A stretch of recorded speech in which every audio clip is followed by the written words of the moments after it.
Students, very good morning to all of you. Myself Suresh Kumar, teacher in Zone Kralpura and District Kupwara. Students, today we are going to do 12th chapter of class 8 mathematics, and the name of the chapter is direct and inverse proportion. In this chapter we will cover its exercise 12.2. We have already done 9 questions of exercise 12.2. Today I will continue from question number 10.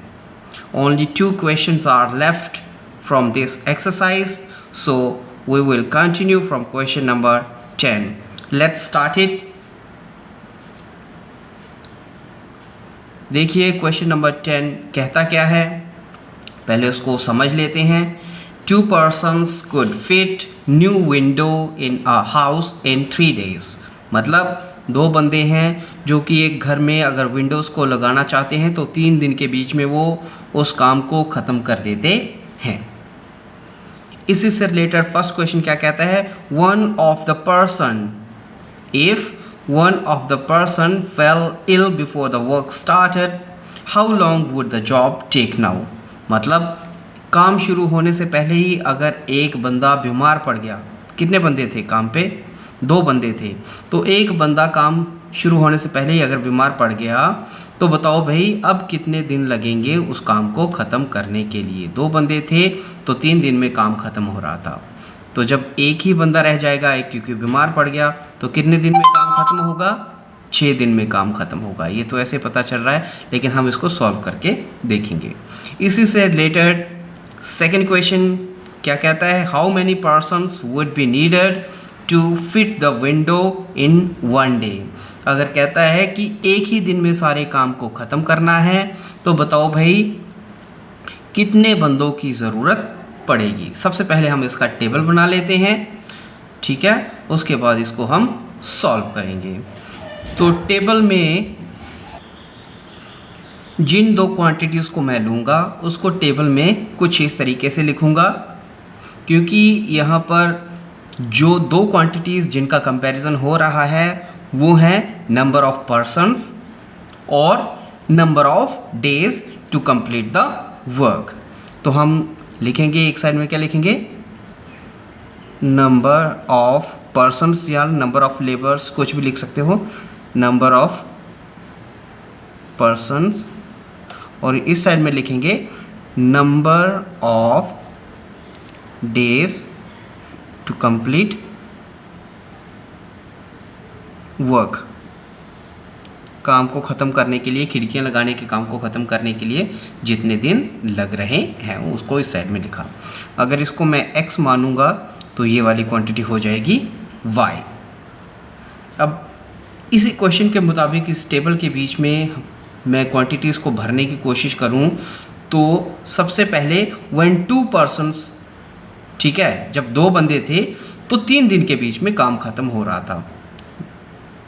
2 बंदे थे तो 3 दिन के बीच में काम ख़त्म हो रहा था. उसके बाद एक बंदा जब बीमार पड़ गया तो कितने बंदे रह गए, एक ही बंदा रह जाएगा.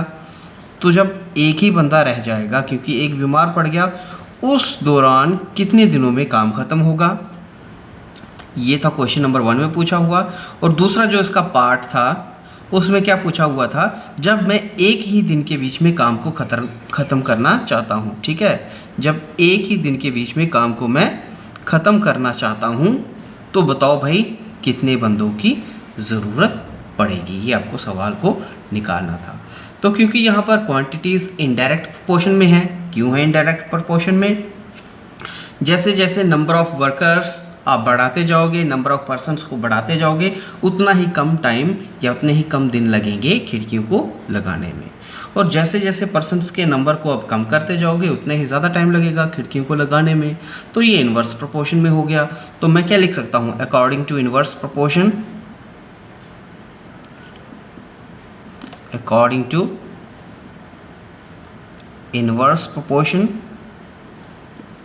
ठीक है, या इनडायरेक्ट प्रोपोर्शन भी आप लिख सकते हो, अकॉर्डिंग टू इनडायरेक्ट प्रोपोर्शन या इनवर्स प्रोपोर्शन.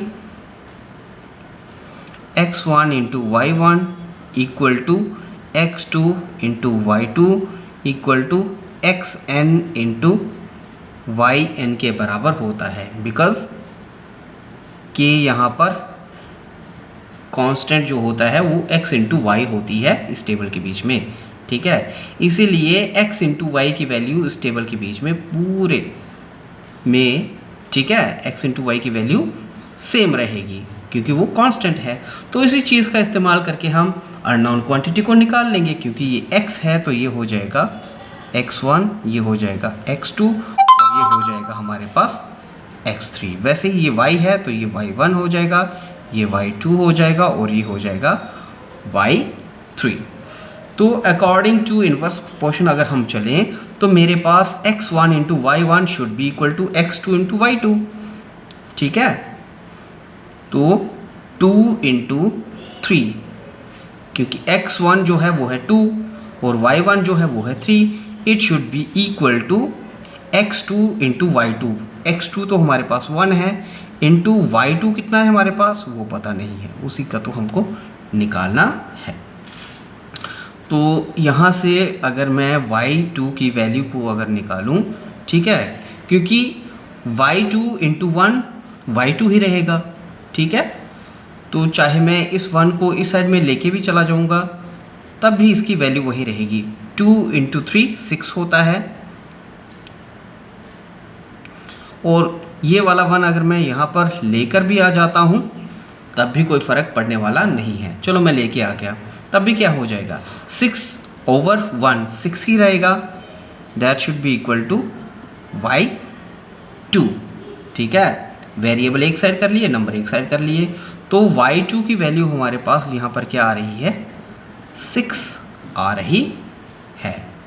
मतलब जब हमारे पास एक ही वर्कर है तो काम जो है वो 6 दिन के बीच में ख़त्म होगा। तो यहाँ पर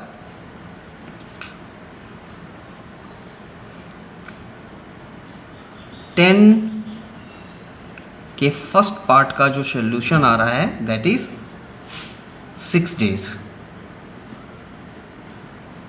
ठीक है। क्वेश्चन नंबर 10 के फर्स्ट पार्ट का जो सोल्यूशन आ रहा है, क्या सोल्यूशन है कि 6 दिन में काम खत्म होगा अगर हमारे पास एक बंदा है। अब इसी के सेकंड पार्ट की तरफ चल जाते हैं। सेकंड पार्ट क्या है, हमको यहाँ पर y3 निकालना है। मतलब जब हमारे पास y3 नहीं x3 निकालना है, क्योंकि y3 तो हमको दे के रखा हुआ है। जब हमारे पास एक ही दिन में काम को ख़त्म करने का इरादा रखा जाए तब हमको कितने बंदों की ज़रूरत पड़ेगी, कितने लेबरर्स की ज़रूरत पड़ेगी। तो फिर से मैं नोन क्वांटिटी को अननोन क्वांटिटी के साथ में कंपेयर कर लूँगा। यहाँ पर x1 y1 नोन है क्योंकि दोनों की वैल्यू पता है, x2 y2 दोनों की वैल्यू का पता है इसलिए ये भी नोन है। तो चाहे मैं x3 इंटू y3 को x2 इंटू y2 के साथ में कंपेयर करूँ, चाहे x1 इंटू y1 के साथ कंपेयर करूँ, किसी भी नोन क्वांटिटी के साथ में आप इसको कंपेयर कर सकते हो सबके लिए, क्योंकि k तो सेम रहने वाला है x इंटू वाई। तो इनमें से किसी के साथ में भी कंपेयर कर लो। तो चलो मैं यहाँ पर x2 इंटू y2 के साथ में कंपेयर कर रहा हूँ। तो सेकंड पार्ट में अगर मैं चलूँ,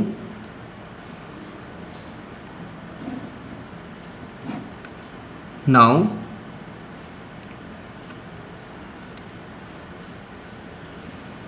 x1 y1 equal to x2 into y2 equal to x3 into y3 होने वाला है। चाहे इसके साथ इसको बराबर करूं, चाहे इसके साथ इसको बराबर करूं, फ़र्क कोई भी पड़ने वाला नहीं है। वो आप पे डिपेंड है आप कौन सी नोन क्वांटिटी के साथ में अननोन क्वांटिटी को कंपेयर करना चाहते हो। तो चलो मैं यहाँ पर x1 y1 के साथ में ही कंपेयर कर लेता हूँ।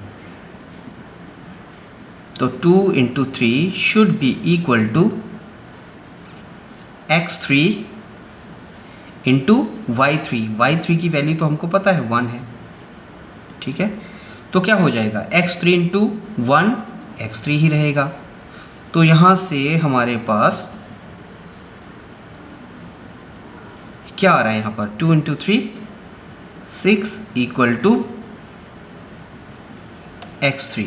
अब इस 1 को चाहे मैं इधर लेके आऊँ या ना लेके आऊँ, कोई फ़र्क पड़ने वाला नहीं है। अगर लेके भी आता हूँ तो 6/1 हो जाएगा, तब भी ये 6 ही रहेगा। तो x3 की वैल्यू कितनी आ रही है हमारे पास? 6। मतलब क्वेश्चन नंबर 10 के सेकंड पार्ट का जो आंसर है, x3 की वैल्यू कितनी आ रही है? 6 आ रही है। और x3 था क्या? Number of persons. मतलब अगर काम को एक ही दिन में ख़त्म करना है तो हमको 6 बंदों की ज़रूरत पड़ेगी। तो क्वेश्चन नंबर 10 के सेकंड पार्ट का जो आंसर आएगा, that is we need 6 persons to complete the work in one day। एक दिन में काम ख़त्म करने के लिए हमको 6 बंदों की ज़रूरत पड़ेगी। ठीक है, एक बार नज़र मार लो किस तरीके से इसको सॉल्व किया हुआ है। ठीक है, नोन क्वांटिटी के साथ में अननोन को कंपेयर करते जाना है तो आपको वैल्यू मिलती जाएगी। अब चलते हैं क्वेश्चन नंबर 11 की तरफ। ये इस एक्सरसाइज का, इस चैप्टर का ही आखिरी क्वेश्चन है। इसके बाद हमारा चैप्टर नंबर 12 ख़त्म हो जाएगा। क्वेश्चन नंबर 11 समझ लेते हैं। कहता क्या है? कहता है अ school has 8 periods a day each of 45 minutes duration. मतलब कोई स्कूल है जहाँ पर 8 पीरियड्स लगाए जाते हैं। ठीक है, कितने? 8 पीरियड्स लगते हैं उस स्कूल के बीच में, और हर एक पीरियड जो है वो 45 मिनट्स का होता है। उसके बाद कहता है how long would each period be if the school has 9 periods. अब अगर 8 की बजाय मैं 9 पीरियड्स रखना चाहता हूँ उस स्कूल के बीच में, तो बताओ भाई हर एक पीरियड कितने कितने मिनट्स का आएगा।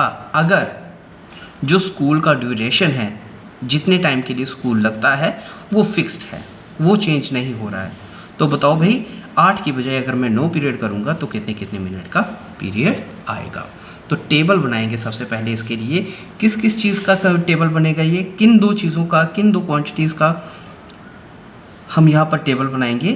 That will be number of periods and number of minutes in each period। number of periods in a school। ठीक है, और दूसरा number of minutes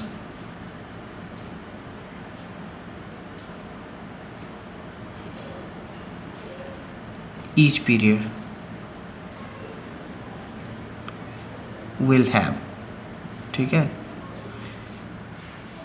ये किस में है? ये मिनट में है, MIN।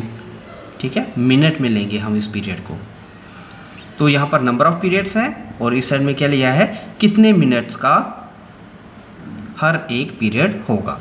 तो अगर इसको मैं x मानूँ तो ये हो जाएगी y क्वांटिटी। अब इसी क्वेश्चन को मैं टेबल के मुताबिक अगर मैं ढालने की कोशिश करूं तो क्या बन जाएगा? अगर हमारे पास 8 पीरियड थे तो 45 मिनट का एक पीरियड बनता था। अब अगर 8 की बजाय मैं 9 पीरियड्स बना लेता हूं, ठीक है, 8 की बजाय 9 पीरियड्स का इम्प्लीमेंटेशन करता हूं स्कूल के बीच में, तो बताओ भाई कितने कितने मिनट का हर एक पीरियड बनेगा। तो ये x है, ये हो जाएगी x1, ये हो जाएगी x2, ये y है तो ये हो जाएगी y1 और ये y2। क्योंकि आपको पता ही है ये इन्वर्स प्रोपोर्शन में है, जितने पीरियड हम बढ़ाते जाएंगे उतना ही जो ड्यूरेशन ऑफ पीरियड है वो कम होता जाएगा। ठीक है, तो ये इन्वर्स प्रोपोर्शन में हो जाएगा। अकॉर्डिंग टू इन्वर्स प्रोपोर्शन हम लिखेंगे according to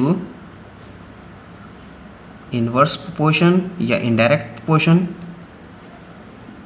x1 into Y one equal to x2 into Y two, ठीक है, equal to xn into Y N होता है। क्यों?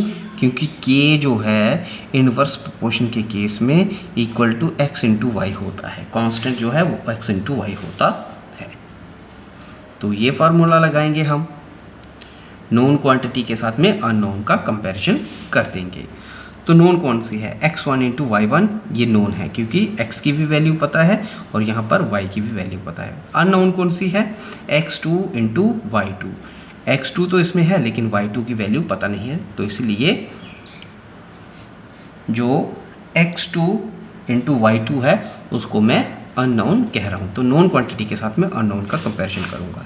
x1 कितना आ रहा है? देख लो टेबल के बीच में, x1 है 8 और y1 है 45, तो 8 into 45 should be equal to x2 into Y two. x2 कितना है? 9 इंटू y2 कितना है? y2 का हमको पता नहीं है, y2 की वैल्यू को हमको निकालना है, ठीक है, y2 की वैल्यू को हमको निकालना है। तो क्योंकि ये इक्वेशन बन रही है, आपको पता ही है इक्वेशन के बीच में वेरिएबल्स को एक साइड में रखा जाता है और नंबर्स को एक साइड में रखा जाता है। अब चाहे इस इक्वेशन को आप 9 into Y two equal to 8 into 45 लिखो, चाहे 8 into 45 equal to 9 into Y two लिखो, कोई फ़र्क पड़ने वाला नहीं है, वैल्यू जो आएगी वो सेम ही आने वाली है। तो मैं क्या करूँगा, इस y2 को इसी साइड में रहने देता हूँ और ये जो नंबर है इसके साथ में, ठीक है, उसको इक्वेशन में दूसरी साइड लेके चला जाता हूँ, यहाँ से इक्वेशन के दूसरी वाली साइड में लेके चला गया। तो क्या हो जाएगा, यहाँ पर 9 मल्टीप्लाई हो रहे हैं, इस साइड में ये डिवाइड हो जाएगा, 9 यहाँ पर न्यूमरेटर है, इस साइड में आके डिनोमिनेटर बन जाएगा। तो ये बन जाएगा हमारे पास 8 इंटू 45 बाई 9, ठीक है, 9 मतलब 9, 9 5 सा 45 होता है। अब क्या रह गया हमारे पास, 8 इंटू 5, 8 इंटू 5 कितना होता है?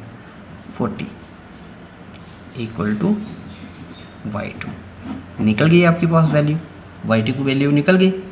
y2 आ रहा है हमारे पास 40 और y है क्या, मिनट्स में लेके रखा था, तो इसका मतलब 40 मिनट्स। हर एक पीरियड जो है वो 40 मिनट का होने वाला है अगर हम 8 के बजाय 9 पीरियड्स रख देते हैं स्कूल के अंदर। उम्मीद है आपको ये सवाल समझ में आए होंगे, ये चैप्टर भी आपको समझ में आया होगा। आज ये चैप्टर यहीं पे कंप्लीट होता है। इसके सारे सवाल, इसकी सारी एक्सरसाइजेस के हमने सॉल्यूशन निकाल लिए हैं। आज के लिए इतना ही, कल फिर हाज़िर हो जाएंगे किसी नए टॉपिक के साथ में। तब तक के लिए शुक्रिया, थैंक यू।